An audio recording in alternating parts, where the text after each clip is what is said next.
6h35 sur Europe 1, on passe au sport. Fanny, avec d'abord du foot, le mercato.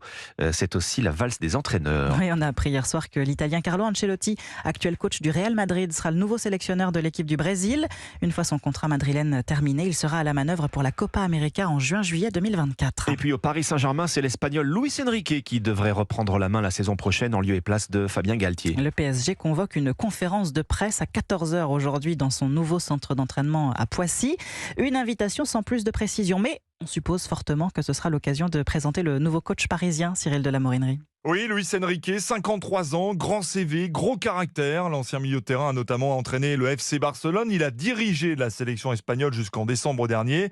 Dès sa première saison à la tête du Barça, le technicien réalise un fantastique triplé, championnat, Coupe d'Espagne et Ligue des Champions. Neymar, qu'il va retrouver à Paris, jouait à l'époque sous sa direction. Autre fait d'armes, la fameuse remontada, victoire historique 6-1 après une défaite à l'aller 4-0 face au PSG en Ligue des Champions. C'est évidemment une très belle prise pour le Paris Saint-Germain, estime notre consultant Alain Giresse.